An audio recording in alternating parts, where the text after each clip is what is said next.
Introduction. A new job in Roa Volume 2 moves Rudius from the quiet garret home into the larger world of nobles, tutors, and dangerous family politics. The story begins with a young boy taking his first real job, not for fame, but to help pay for the future he dreams of sharing with Sylphie. The mood shifts from childhood discovery to responsibility. Rudius is still very young, but he is already being asked to act like someone older, wiser, and more useful than a normal child. This volume also introduces Eris, one of the most important people in Rudius's life. At first she appears violent, stubborn, and impossible to teach, but her story becomes one of gradual trust and emotional growth. The setting of Roa and the Boreas Greyrat household gives the story a richer noble world atmosphere. Servants, etiquette, political pressure, and family expectations all shape the events around Rudius. By the end of this opening setup, Volume 2 promises two major themes: Rudius learning how to guide someone else, and Eris learning how to trust someone who refuses to give up on her. Event 1. Rudius leaves home for work. Rudius leaves his family home after Paul arranges a tutoring job for him in Roa. The decision is practical, but emotionally it feels like his first real step away from childhood safety. The job is tied to money, education, and long-term planning. Rudius wants to save enough for himself and Sylphie to study together, so this journey carries a personal promise behind it. Leaving home also forces Rudius to face the outside world. Until now, his life has been centered on his village, his family, and his private lessons, but Roa will expose him to a very different social environment. Paul's arrangement shows that Rudius is trusted, but it also places pressure on him. He must prove that his talent is useful outside the comfort of his own house. This event sets the emotional direction of the volume. Rudius is not simply traveling. He is beginning the first job of his new life. Event 2. Arrival at the Boreas estate. Rudius arrives at the Boreas Greyrat estate, and immediately senses that noble life is very different from his own household. The building, servants, and formal atmosphere make the world feel larger and more complicated. He meets important members of the household, including Philip, Hilda, Soros, and Ghislaine. Each person shows a different side of noble power, from calculation to pride to raw strength. Rudius quickly understands that this job will not be a peaceful classroom assignment. The Boreas family has status, temper, and expectations, and he must learn how to survive inside that environment. Ghislaine's presence is especially striking. She is a powerful swordswoman and becomes a reminder that this world values physical strength as much as magical skill. This arrival turns the volume into a new stage. Rudius has entered a noble house, and the real challenge is about to appear. Event 3. Rudius meets Eris. Rudius meets Eris, Boreas Greyrat, and the first impression is explosive. She is aggressive, proud, easily angered, and completely different from the gentle people he is used to teaching. Eris does not respect Rudius just because he is talented. In fact, his calm attitude and smaller body make her even more eager to challenge or reject him. Their early encounters are filled with arguments and physical conflict. Rudius quickly realizes that ordinary teaching methods will fail if he cannot first earn her attention. Eris represents a different kind of problem for Rudius. She is not weak or unintelligent. She is undisciplined, lonely, and surrounded by people who have given up on correcting her behavior. This event establishes the central relationship of the volume. Rudius and Eris begin as enemies in a classroom, but that conflict becomes the starting point of a major bond. Event 4.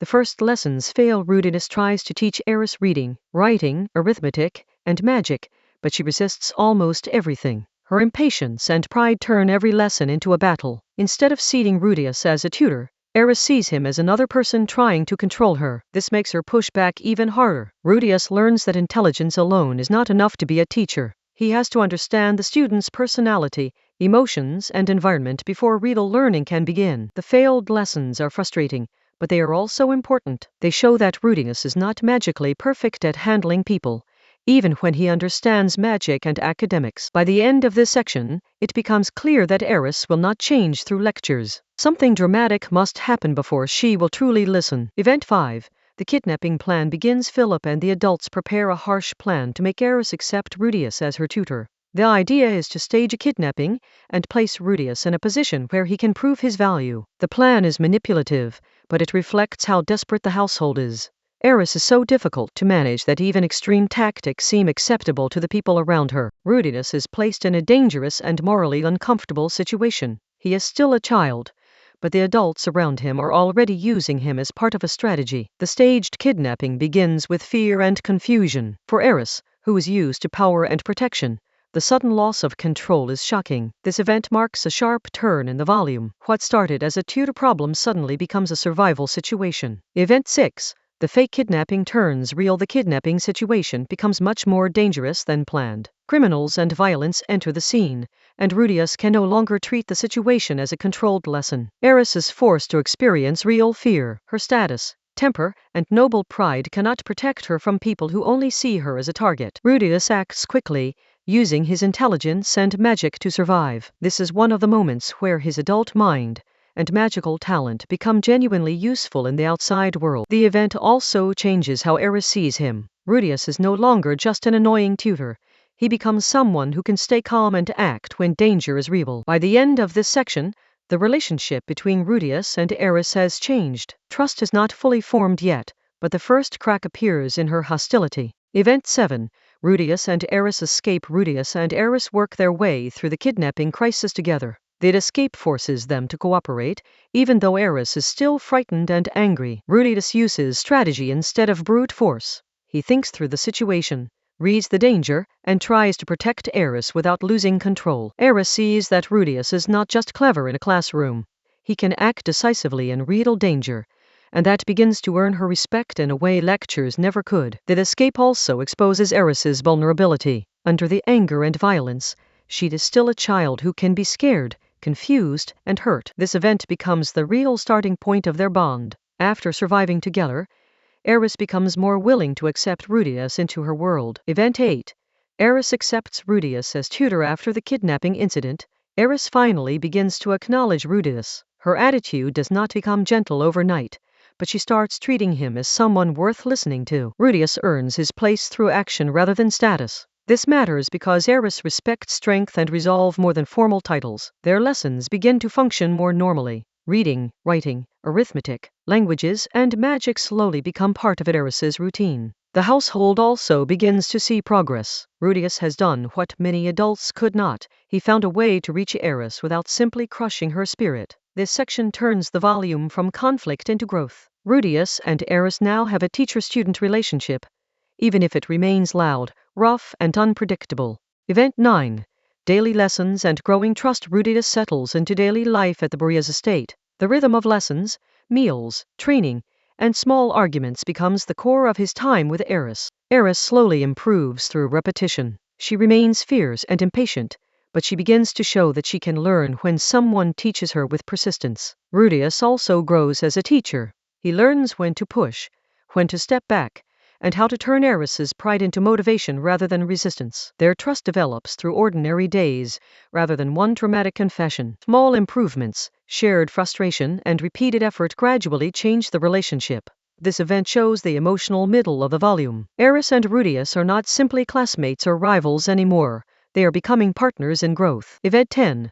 Sword training with Ghislaine. While Rudius teaches academics and magic, Ghislaine teaches swordsmanship. Her lessons bring a physical intensity that contrasts with Rudius's magical training. Eris thrives under sword training because it matches her personality. She enjoys movement, force, and direct competition, making Ghislaine an ideal mentor for her. Rudius also trains, but swordplay reminds him that he has limits. His magical talent is extraordinary, yet he cannot dominate every field. Ghislaine's role gives the household a balanced education system. Eris is shaped by both the discipline of study and the discipline of combat. This event deepens the training atmosphere of Volume 2. Rudius, Eris, and Ghislaine form a rough but effective triangle of learning. Event 11. Languages, magic, and world-building. Rudius spends his time learning languages and expanding his understanding of the world. This education becomes important far beyond the immediate tutoring job. Learning beast god language and other knowledge makes the world feel broader. Rudius is preparing himself for places and cultures he has not even seen yet. Eris also benefits from these lessons,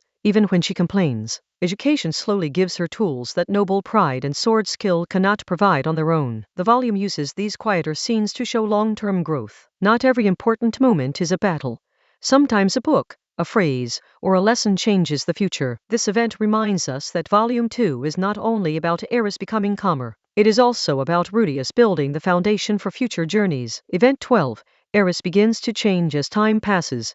Eris begins to soften around Rudius. She is still quick-tempered, but she also becomes more attached to him than she wants to admit. Rudius notices that behind her violence is a lonely girl who wants to be understood. This helps him respond with more patience and less simple frustration. Their bond becomes warmer through shared study and training. They argue, compete, and challenge each other, but the hostility of their first meeting has faded. Eris's growth is not about becoming polite in a shallow way. It is about learning discipline, trust, and the ability to stay connected to another person. This event is one of the emotional centers of the volume. The relationship that began with punches becomes something much more meaningful. Event 13.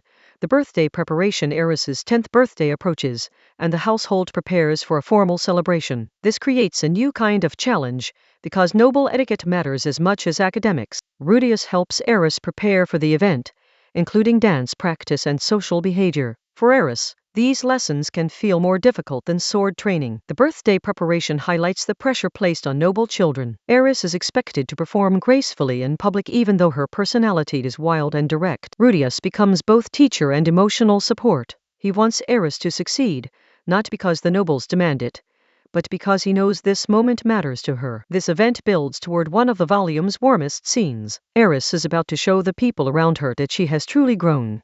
Event 14.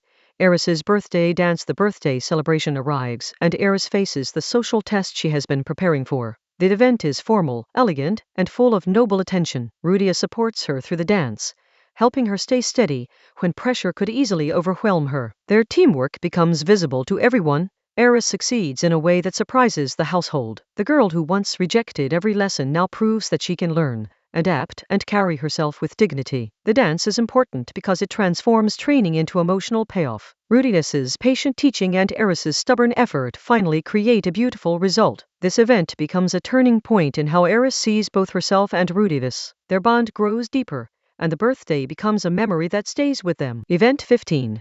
Turning Point 1 and the Monocalamity. Just when life in Roa seems stable, a massive magical disaster strikes. The sky changes, light spreads across the region, and the peaceful routine of the Boreas estate is shattered. This event is known as Turning Point 1 because it completely changes the direction of the story. Rudius and Eris are suddenly pulled away from everything familiar. The Monocalamity is frightening because it arrives without warning. No amount of tutoring, training, noble status, or family power can stop it. Rudius and Eris are thrown into an unknown future. The world that felt structured and manageable is replaced by confusion, danger, and separation. This final story event ends Volume 2 with shock. The childhood tutoring arc collapses, and the next stage of the story begins as a survival journey. Conclusion. Childhood ends abruptly. Volume 2 begins as a story about tutoring a violent, noble girl and ends as one of the biggest turning points in the entire series. The shift from daily lessons to magical catastrophe makes the ending feel sudden and unforgettable. Rudius grows as a teacher, strategist, and emotional support for another person. He enters Roa as a talented child with a job and leaves it as someone forced into a dangerous new world. Eris changes from an uncontrollable, noble girl into someone who can trust, learn, and fight beside Rudius. Her development gives the volume its emotional heart. The Monocalamity reminds the audience that this world is much larger and more dangerous than the peaceful childhood setting suggested. Everything can change in one moment. By the end of Volume 2, the story has opened the door to adventure, loss, and survival. Rudius and Eris are no longer protected children in a noble house. They are about to face the unknown.